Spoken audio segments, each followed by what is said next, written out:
pas ateis tuh gue sampai nggak punya teman karena semua orang gue mau berantemin. Nah jadi lanjut hidup gue berubah. Nah switchnya itu gue dikasih ide yang Mark Create itu, banyak orang yang mau percaya sama gue. Akhirnya gue jalan tapi terhenti COVID. Gue sampai ngomong ke Tuhan, kalau sampai Basaro ini turun dari atas ke atasku, wah ini udah nggak ada lagi yang lebih heran lagi daripada ini. Ngomong dapat Basaro, aneh nih anak nih, sakit nih kayaknya. Udah mau ditarik pulang aja tuh kayaknya. Baru gue ngomong serius, Mi kayaknya mau dibaptis gitu. Hai, ini gue Daniel, tetangga kamu. Yuk kita mulai. Oke. Ketika lu pernah denger gak sih cerita yang si gajah kecil sama Oke. Gue lupa tempatnya di mana. Ini gue sempet denger sih. Jadi ada sebuah area. Dumbo. Bukan. Gajah kecil bisa bukan. Jadi ada sebuah area gitu yang memang tempat habitatnya gajah gitu. Cuman udah kepenuhan banget gitu sampai akhirnya beberapa gajah itu harus dipindahin ke sebuah tempat lokasi lain kayak gitu. Nah akhirnya gajah karena mereka pindahinnya, karena gajah kan gede kan, jadi mereka pindahinnya pakai kontainer lah atau apa kayak gitu. Gajah gedenya itu terlalu berat untuk dibawa pakai helikopter. Jadi mereka hanya bisa bawa gajah betina dan gajah yang kecil. Nah akhirnya dipindahin lah ke suatu tempat itu, dan kebetulan mereka harus hidup berdampingan dengan badak. Itu adalah tempat penangkaran badak juga kayak gitu. Ya udah. Akhirnya selama beberapa bulan kemudian banyak banget badak-badak yang mati gitu, dan mereka bingung ini kenapa. Gak mungkin kali diserang sama gajah, karena kan gajah itu harusnya bisa berdampingan hidupnya dengan badak gitu, dan gak pernah ada kasus bahwa gajah itu menyerang badak.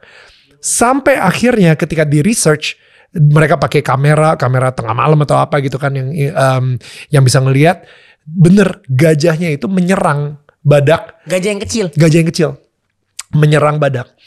Dan akhirnya mereka memutuskan ini gak bisa nih, kita harus ngangkut si gajah dewasa yang jantan, yang bapaknya itu untuk masuk ke sini juga. Dan ketika itu terjadi, beneran bro, gajahnya itu langsung jadi adem yang kecil-kecil. Karena gajah yang dewasa bilang, you know what, untuk lu nyerang badak itu bukan hal yang gajahui. Itu nggak ada tuh di kamus gajah tuh. Lu nggak boleh kayak gitu. Itu benar-benar kayak ditegasin banget gitu sama bapak-bapaknya ini gitu, si gajah-gajah gede ini gitu. Nah jadi I think emang yang kita lihat sekarang ini, yang namanya fatherless issue, kenapa gue ngerasa ini penting banget untuk kita address. Ketika seorang bapak itu tidak bertanggung jawab dan dia pergi, dan si anaknya itu hidup tanpa teladan, ya mereka akan jadi agresif, mereka akan lebih sering nyerang orang, mereka punya anger issue, mereka nggak tahu bagaimana cara menjadi laki-laki yang firm gitu, firm. Tapi bukan toxic masculinity yang kita ngomongin sekarang ini. Wah laki-laki itu pokoknya jadi nggak juga gitu. Harus ini, harus itu, harus ini, harus tapi itu. Tapi at least dari bapaknya bisa ada pedoman atau teladan ini loh untuk cara jadi laki-laki seperti ini. Kayak gitu sih. Kayak gak tau ya, gue ngeliat tuh relate banget sama kehidupan lo sih. Gue sih ya jalanin aja, gue ambil baiknya. I'm already in a good place lah right now. Exactly. Kapan switchnya? Lo begitu lo selos yang pengen ngajak berantem orang terus, apa yang terjadi sampai akhirnya lo masuk YouTube kah? Abis itu what happened? Sebelum content creating. Oke. Jadi dulu tuh gue selalu merasa gue lebih pintar dari orang lain. Oke. Semua orang di ruangan ini gue taker-taker tuh biasanya dulu. Nah jadi gue tuh selalu bisa pikir gue bisa bikin apa aja. Ya. Gue tuh intinya dulu tuh gue pikir gue sangat excel lah untuk membuat event. Oke. Jadi makanya gue pas dulu sambil gue ngumpulin modal jualan Amer sama thrifting, gue bikin ada acara waktu itu. Gue bangun teman-teman gue, bentuknya kolektif. Sebenarnya salah tuh guys, jangan pernah bikin acara bentuk kolektif ya guys. Definisinya apa? Kolektif tuh jadi kita berkumpul bersama dianggap tidak ada ketuanya. Tapi kan pasti kan pasti ada salah satu pasti yang ada salah satu yang bikin keputusan gitu-gitu kan. Nah, intinya waktu itu udah hampir works. Gue udah dapet sponsor, gue udah dapet tempat, semuanya udah going well lah. Akhirnya COVID. Nah, pokoknya itu udah dan banyak, terus gue punya brand baju juga. Intinya dulu, tapi setelah gue paham, setelah gue get into my spiritual journey, gue tahu itu yang gue bangun adalah Menara Babel gue. Karena gue bangun for pride and ego. Gitu. Jadi gue bangun tuh buat lu ngeremehin gue, lu pikir gue tolol, lu pikir gue ini, gue pikir gue itu. Nah itu buat buktiin yang kayak gitu-gitu tuh gue dulu. Nah hancur lah, dikasih Tuhan gini doang. Mati kau. Karena pandemi? Enggak, saat yang Mark Create itu karena pandemi. Namanya Mark Create BTW. Lifestyle Bazar gitu kayak USS, Bright Spot gitu. Tapi di Bandung. Dulu brand baju gue tuh gak pernah works tuh. Gue pokoknya selain yang Amer sama thrifting, yang lain kagak laku. Gak working lah. Habis itu gue putus asa. Ada satu malam yang gue nangis. Gue pengen berdoa. Tapi gue gak bisa ngomong apa-apa. Nah itu sepanjang malam gue nangis. Udah nangis, mabok, gak tahu mau doa apa. Nah itu gue doa Bapa Kami. Nah itu tuh gue gak tahu tuh siapa yang ngasih gue doa Bapa Kami. Dulu gue doa Bapa Kami. Tapi lu doang. Emang hafal karena lu kan di penabur. Iya, karena gue di penabur dan gue di Strada. Udah, terus besok paginya gue merenung, gue nelpon emak gue. Gue bilang gue mau dibaptis. Karena gue dulu ateis tuh. Karena gue adalah kecewa gue. Nah, kecewa dengan Tuhan. Kecewa dengan Tuhan, keadaan. Ya jadinya lo pokoknya udah mengerikit lah sampai gue akhirnya nangis pakai doa Bapa Kami itu. Gue penasaran sih. Gue ngerasa gitu ya, kayak lu itu kalau misalnya emang udah sering berantem, emang ya udah ada orang yang begitu kena masalah, dia akan ngerespon senyamannya dia seperti itu.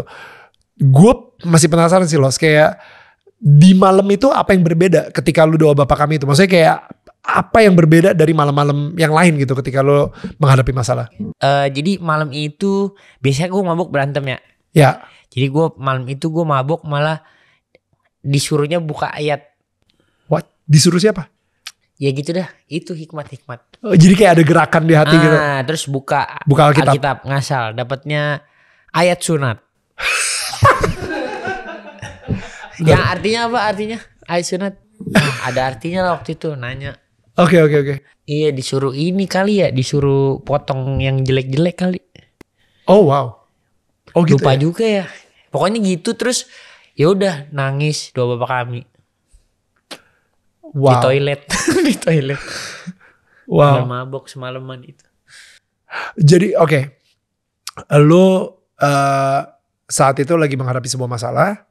Abis itu lo hatinya tergerak dan abis itu lu nangis padahal karena lo lagi mabok juga. Iya. Biasanya kalau misalnya lo mabok lo berantem, tapi kali ini lo mabok, lo di kamar dan kayak ada sebuah gerakan di hati lo untuk buka Alkitab dan kebuka ayat tentang sunat. Iya. Dan di situ kayak lo dapet hikmat di mana sunatnya itu bukan sunat secara fisik, tapi sunatnya itu dari hal-hal yang buruk yang selama ini lo lakuin. Kayaknya sih ya. Cuman yang jelas gue itu inget gak inget ya. Cuman bukan suatu hal yang gue selalu pengen inget juga sih. Bukan kayak tapi core memory, tapi gak gue coba inget detail. Tapi yang jelas dari situ ya itu paginya gue nelpon mak gue. Ya minta dibaptis. Wow. Seumur umur suruh baptis gue gak mau. Gue gak bisa ngebayangin seorang salesnya nangis gitu ya. Gue juga gak bisa bayangin gue nangis. Sangat-sangat jarang nangis gue. Sangat susah gue. Iya, tapi maksud gue sampai sementok apa sampai lo akhirnya, lo yang tadinya ateis, lo yang tadinya kecewa sama Tuhan, kecewa sama keadaan, lo bener-bener lo adalah tipikal orang yang fighter banget, sampai akhirnya lo nangis. Itu berarti butuh situasi dan kondisi yang benar-benar separah itu. What happened? Ini gue bingung sih jelasinnya. Intinya itu kayak all bad things in one place. Terus ya semua otak, hati, badan, mind, body, soul gue gak bisa resist gitu. Terus akhirnya itu gue ngomong kayak orang kesurupan juga pagi-pagi ngomong, Mi mau dibaptis. Mak gue dari dulu suruh gue baptis, gue gak mau belum percaya gitu. Wow. Iya, terus ya udah akhirnya gue sebelum baptis itu akhirnya gue panggilan pertama suruh MC di gereja. Suruh MC di kampus. Oke. Udah jadi itu gue dari panggilan itu gue langsung dikasih 3 acara gede semua. Wait. Sorry. Lu akhirnya dibaptis atau enggak? Baptis. Jadi setelah paginya lu ngobrol sama nyokap lu dan habis itu gak langsung baptis, gue spiritual journey dulu ada di gereja gue di Bandung. Oke. Tapi belum dibaptis tuh? Belum. Oke. Dan habis itu nge-MC di kampusnya? Nah ini dia ceritanya nih. Okay. Jadi gue panggilan, gue disuruh nge-MC di kampus. Apa artinya panggilan? Iya, gue suruh pelayanan. Gratis? Gratis lah, gue gak pernah dibayar gue kalau nge-MC di kampus itu? Nge-MC di kampus. Jadi gue langsung dikasih tiba-tiba panggilan itu gue dikasih acara ada 3. 1 acara paskah manajemen. Oke. Acara paskah FEB. Oke. Habis itu sampai gue suruh jadi MC acara Natal 1 Unpad. Oh wow. Oke. Itu kan cepet tuh ya, dalam jangka waktu yang cepet. Ya, dan belum dibaptis nih ya? Dan belum dibaptis. Oke. Belum dibaptis. Sambil itu gue akhirnya jadi ikut acara retret FEB gue kan. Oke. Kenal lah gue sama satu temen gue namanya Erici. Oke. Nah itu dia, terus gue semalaman, dulu gue sebel banget sama Erici. Sebel banget? Sebel banget. Karena dia rese. Rese, bacot, kecil, Cina. Terus selalu ngomongin gue di belakang. Oke. Berkali-kali gue mau ajak ribut dia. Oke. Tapi kan situ gue udah gue lagi posisi retret nih. Iya, retret. Gue ditaruh di kamar sama dia. Hebat loh yang naruh kamar. Akhirnya gue jadi ngobrol. Iya. Ngobrol terus gue jadi denger ceritanya dia. Dan dia akhirnya jadi Kristen dari Buddha. Gue bilang anjir ketinggalan nih gue. Ketinggalan nih dia dari Buddha ke Kristen nih coy. Terus gue dengerin. Akhirnya gue ikut gereja dia. Oke. Namanya ECC. Oke. El Shaddai Creative Community Church. Itu di Bandung. Bagus buat kalian semua yang di Bandung ikut ECC Bridge. Nah itu akhirnya gue mulai spiritual journey gue. Jadi dia tuh ada beberapa kelas gitulah dari dia dilanjutin kan ibadah pemuda ada encounter ini gitu sampai akhirnya pelayanan. Nah disitulah gue mulai tuh ngerti puasa, ngerti bahasa roh. Di situ abis itu baru hidup gue diubahkan, baru gue dikasih pemahaman yang akhirnya gue dikasih teman-teman yang mau percaya sama gue. Itu gue sempet juga waktu itu pas ateis tuh gue sampai nggak punya teman karena semua orang gue mau berantemin. Nah jadi lanjut hidup gue berubah. Nah switchnya itu gue dikasih ide yang Mark create itu. Banyak orang yang mau percaya sama gue. Akhirnya gue jalan tapi terhenti COVID. Nah selesai itu pokoknya gini. Sebelum COVID itu gue dibaptis pas COVID. Oh wow.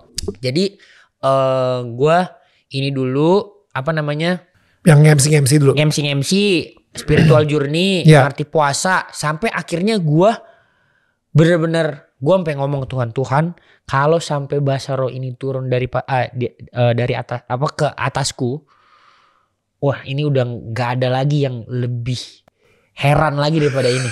Wah besoknya, abis itu kan dijelasin gitu kan dijelasin apa itu bahasa roh? Apa itu bahasa roh? Boleh dijelasin dikit nggak mungkin buat orang-orang yang nggak terlalu ngerti juga? Jadi simpelnya gini, bahasa roh itu kan dulu turun pada jemaat mula-mula itu bentuknya lidah-lidah api. Di situ orang akhirnya berkomunikasi dengan bahasa yang dia tidak tahu, bahkan malaikat pun tidak tahu. Bahkan kalau bahasanya di Indonesia ya, jin-jin kuasa gelap yang di bawah bumi dan di atas bumi itu nggak bisa tahu, nggak ngerti gitu. Ya. Sedangkan kalau kita ngomong kayak gini tuh mereka ngerti gitu. Betul. Ini cuman dari roh kita ke roh kudus, roh Tuhan gitu. Betul. Nah jadi dan itu random banget orang yang suka berantem, yang ateis banget tiba-tiba bisa dapat bahasa roh itu kayaknya yang what? Iya. Ya. Dan itu gue cuma ngikutin doang. Puasa, oke puasa. Terus dibilang jangan jualan Amer lagi, oke nggak jualan Amer lagi. Ya udah nggak apa-apa. Tabungan masih banyak tuh. Apa masih banyak jualan Amer. Set, udah semua diturutin, abis itu berdoa gitu malamnya, besoknya tiba-tiba dapat Basaro. Bude. Itu kondisinya gimana sih? Kok tiba-tiba lu kayak apa bangun tidur bla bla udah. Enggak. Kan masuk ke kelasnya yang di ICC itu. Di kelas itu tiba-tiba lu dapat Basaro. Di kelas itu Basaro. semuanya kan kayak KKR gitu kan. Iya, iya. Kayak KKR. Nah, itu ada yang dapat, ada yang enggak dapat kan? Iya. Nah, itu gue salah satu yang dapat. Nah, gitu deh. Selos dapat bahasa roh itu random gila. Iya, terus dapat, pokoknya dijelasin lah waktu itu tuh kayak biasanya tuh ada polanya gitu bahasa roh. Yang bisa ngertiin bisa kasih tahu kan. Betul. Ada yang bilang kalau lu dapat bahasa rohnya, misal bahasa yang lu nggak pernah tahu, misal bahasa Afrika, itu lu harus misionaris ke sana gitu-gitulah. Oke. Mereka jelasinnya gitu. Terus waktu itu tuh dibilang bahwa bahasa roh gue itu rohnya tuh isinya joy dan bersyukur. Wow. Tentang joy dan bersyukur. Yang menginterpretasi bilang bahasa roh lu itu isinya joy dan bersyukur. Iya, joy dan bersyukur. Akhirnya dari situ gue bilang, gila ya. 2 bulan lalu gue gak tahu nih gue bakal kayak gini. Nah itu tuh. Terus gue telepon mak gue. Mak gue kan lagi bersih tegang juga tuh sama gue gara-gara ini anak lagi aneh, udah mah aneh, terus jualan Amer, terus tiba-tiba minta dibaptis, terus tiba-tiba nggak ada kabar, karena gue jarang ngabarin nyokap kan, tipenya, terus tiba-tiba ngomong dapat Basaro, aneh nih anak nih, sakit nih kayaknya, udah mau ditarik pulang aja tuh kayaknya. Terus udah dari situ, akhirnya ya gue pulang COVID, baru lah gue ngomong serius, Mi kayaknya mau dibaptis gitu. Oke. Ya udah dibaptis di gereja GCCC di Arta Gading. Ada ibadah youthnya sebulan sekali. Oh wow. Yeah. Grace of Christ Community Church itu gerejanya bokapnya cewek gue. Akhirnya disitulah gue benar-benar baru ngerasain yang namanya perubahan lah gitu. Jadi kayak gue ngerasa hidup gue tuh udah dirancang dari kecil. Wow. Kayak nyokap gue yang ini nggak tahu ya cocokologi, nggak tahu ini, cuman kayaknya ini works aja gitu. Jadi dari kecil tuh mak gue selalu bilang, nama kamu tuh Yosua, kamu baca Yosua 1 ayat 3. Ya, don't be be strong and courageous ya. Bukan yang itu.